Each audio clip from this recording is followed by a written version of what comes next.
I'm just going to run that by you one more time, one more again, one more movement, one more time, one more again. Co-washing is nice. Co-washing is fun, but please use shampoo.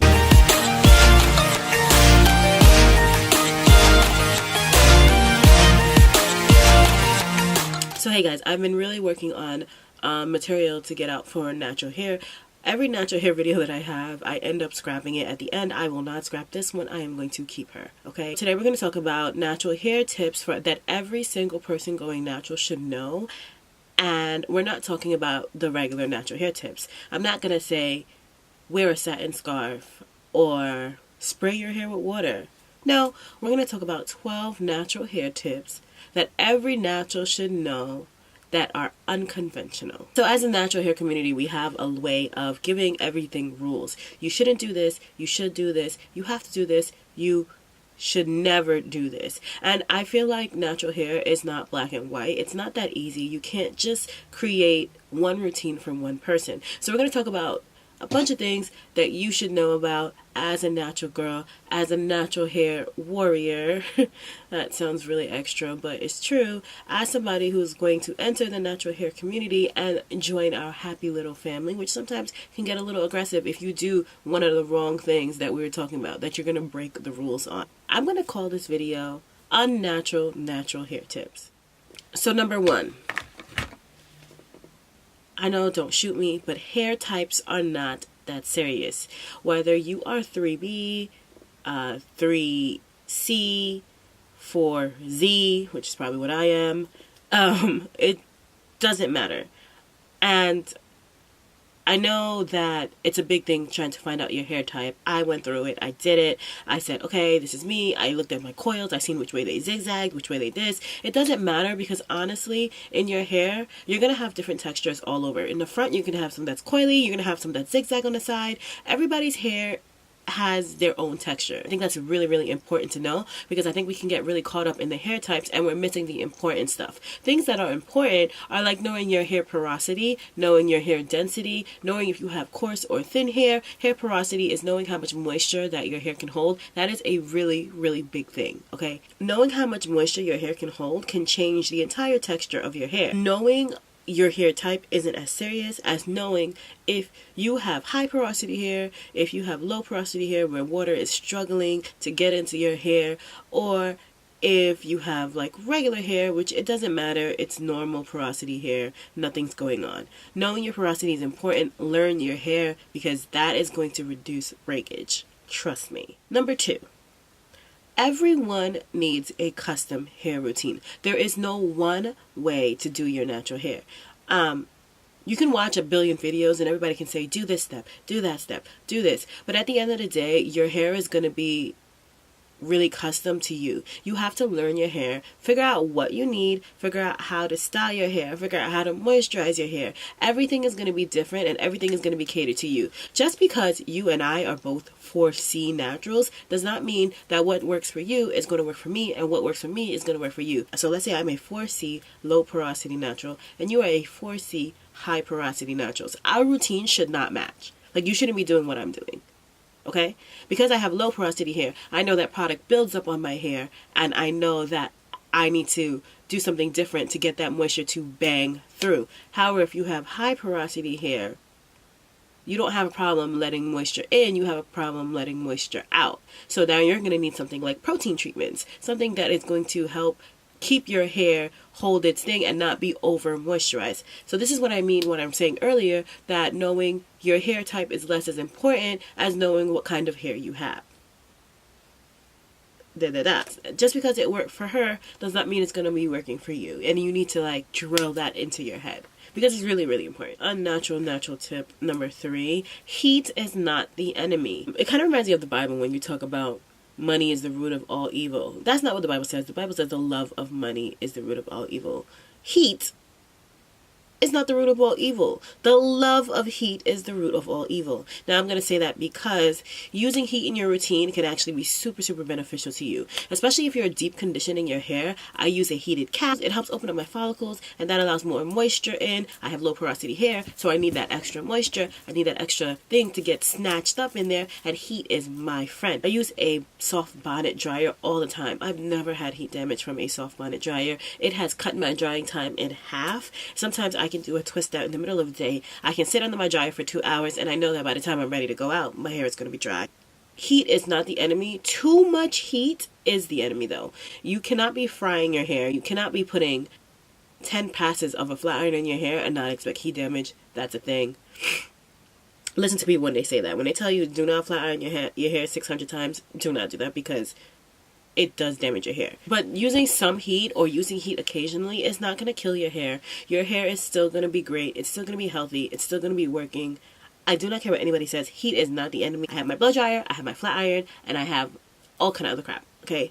Too much heat on your hair? Yes. Using heat on your hair? No.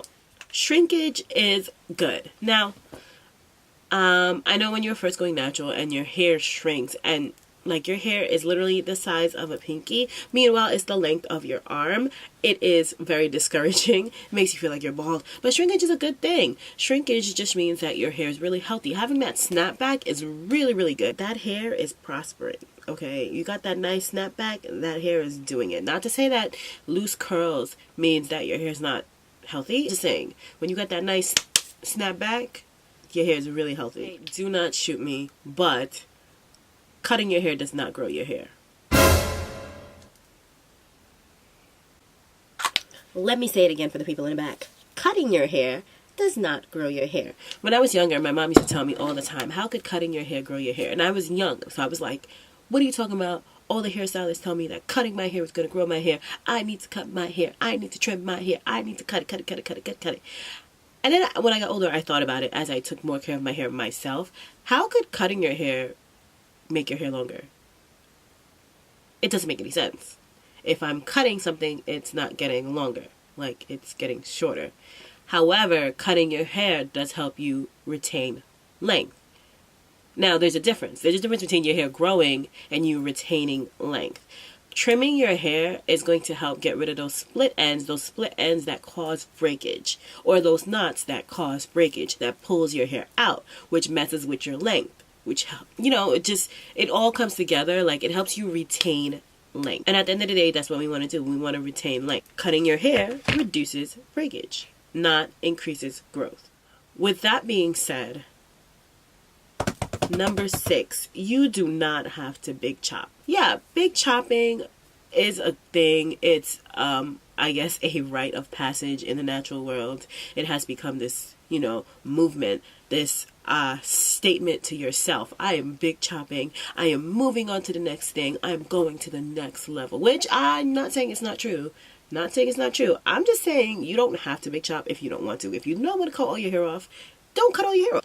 You need to take care of your hair. You need to do better care routines. And eventually you can slowly trim. Like we said, we're going to retain length by trimming and, doing little snips. And then you're going to get rid of all that straight hair that you have and just have your natural, your natural curls. You do not have to bald your head to be natural. You can transition. Transitioning is okay. It's not the end of the world if you decide to transition. Don't let anybody make you feel bad for transitioning, because I feel like that needs to be said. Do not let them make you feel bad for transitioning. Number 7, everybody's hair grows. Now, I'm saying that because growth is different. I hate when I see videos and they're like, my hair is down to the bottom of my butt cheeks and this is how I did it. You need to do that too. It is a lie. It's not going to happen that way. Watching videos with people who have hair down to their ankles and then thinking that's going to be me in 2 days is not true. Growing your hair is the easy part. Keeping the length is the hard part. Baby girl, that hair is going to grow either way. Like, that's B. Simone, by the way. Growth has a lot to do with your genetics. It also has a lot to do with what you put in your body. So drinking more water, I know it sounds stupid because people say drink water for everything, but it's the truth. Drinking more water, having more healthy fats, stuff like eating almonds, even if you take your vitamins, all of that stuff changes the way your hair grows. Like, you understand, when people are pregnant and they're carrying this beautiful child and their hair is growing at a rapid rate, it's because of those prenatal vitamins, bro. Those prenatal vitamins grow your hair like, yo, like no joke. Number 8, I don't care what product you give me. I don't care what product you sell me. Nothing will ever moisturize your hair like water. Water is the only thing ever that moisturizes your hair. I don't care what anybody says. Don't care what people say. I don't want to hear it. I don't want to hear it. Don't want to hear it at all. I don't want to hear it at all. Don't want to save it. Save it to yourself. Keep it to yourself. Nothing moisturizes your hair like water. And that's it. That's a fact. That's the fact on that, Jack. Nothing will ever moisturize your hair like water. Do you ever watch those natural hair videos and everybody's telling you, read the ingredient list, read the ingredient list, read the back of this product, read the back of this product. If it doesn't say water as the first ingredient, then it's not going to moisturize your hair. You know why? Because water is the only thing that moisturizes your hair, okay? Water, water, water. Anything to moisturize your hair, water. Now, how you keep that moisture in is a completely different topic, which we go back to number 1 when we're talking about hair porosity. See what I'm doing here? See what I'm doing? See what I'm doing? We're going back to that point because it all ties into one, right? Okay. Number 9. You don't have to be a kitchen beautician. Okay, I am a kitchen beautician.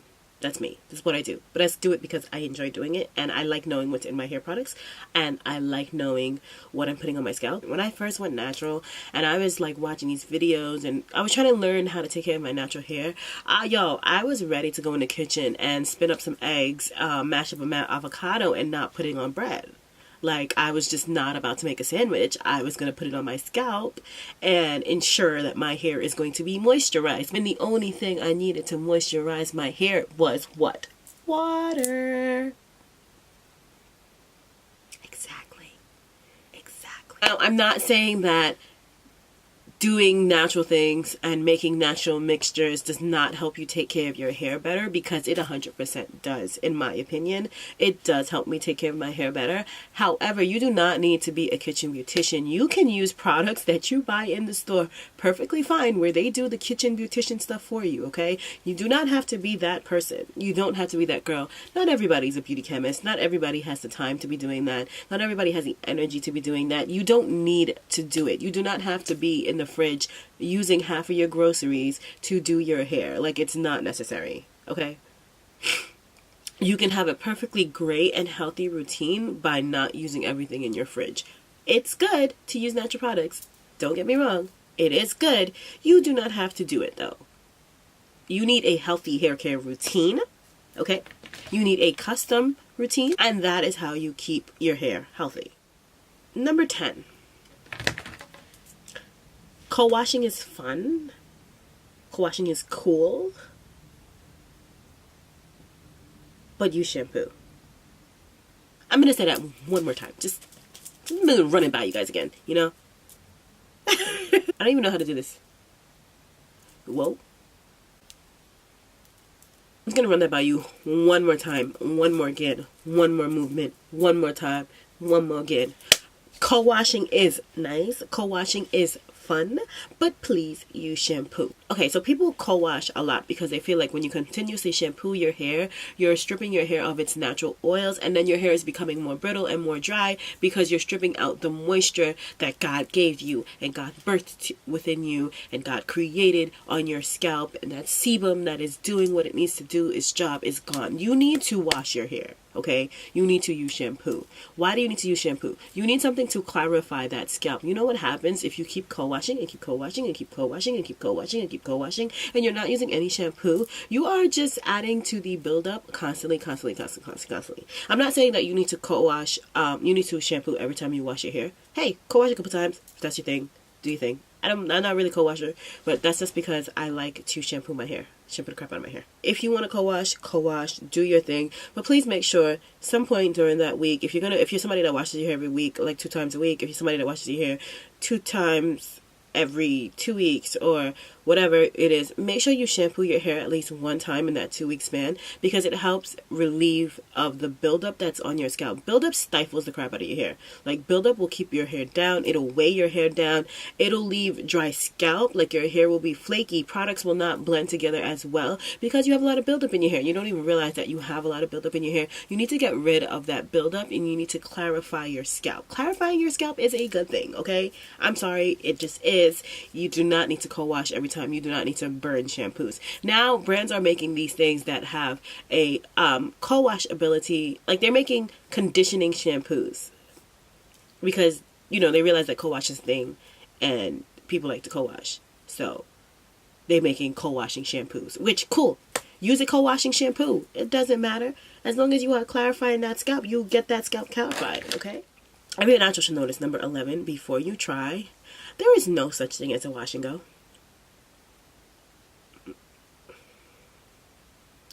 Yeah, wash and goes are a myth. Nobody washes and goes out the house.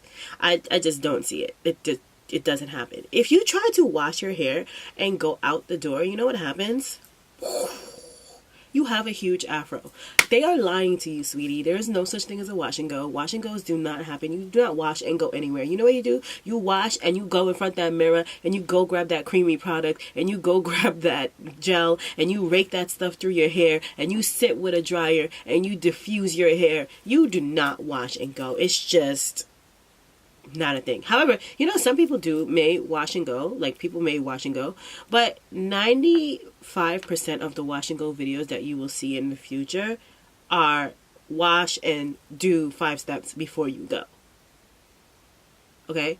Wash and go is another thing. And I remember when I first went natural, I was trying to kill myself to figure out how the hell do I do a wash and go in my hair, because when my hair is wet, it's really, really curly. I do have a nice curl pattern, but I could never get that thing to stay. You know why? Because number one, I had low porosity hair, and I didn't know I had low porosity hair. And by the time I left the shower, the moisture was leaving my hair, and I had nothing to seal in the moisture, so all the products was just sitting on top of my hair because I didn't have any more water in my hair.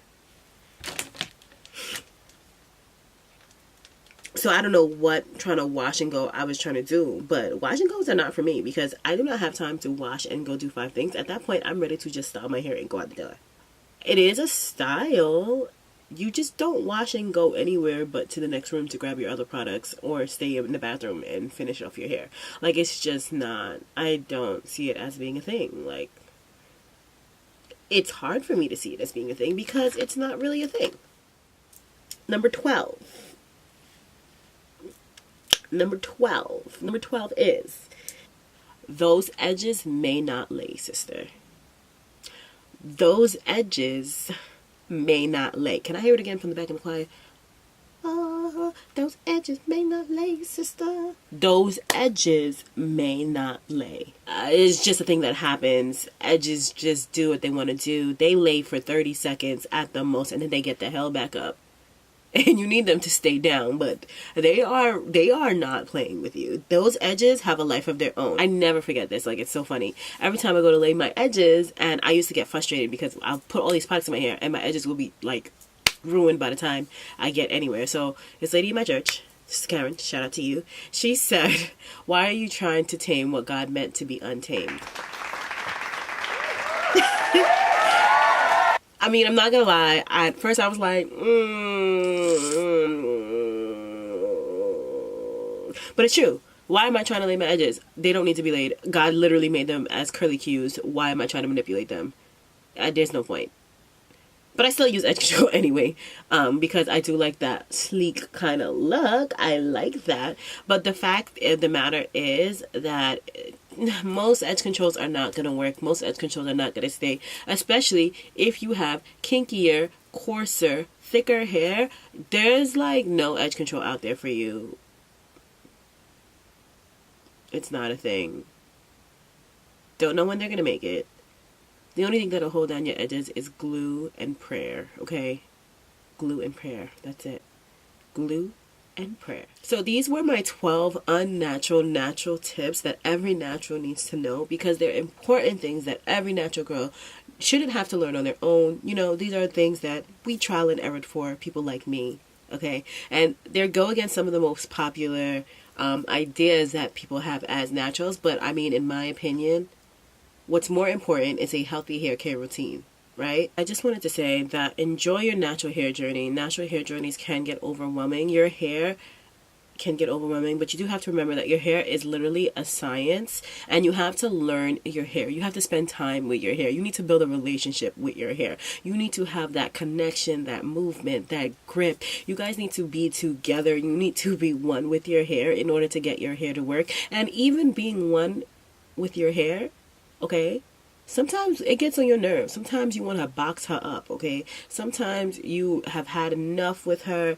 You did all you can do. You gave her your all. You gave her your time. You gave her your money, and she still turned her back on you. It is what it is. No matter how much you cut her off, she is just going to come back, okay? It is what it is. If you have any questions, leave them below. If you have any comments, leave them below. Be nice. Enjoy being a naturalista. Thank you for watching my video. Hope you come again. See you later.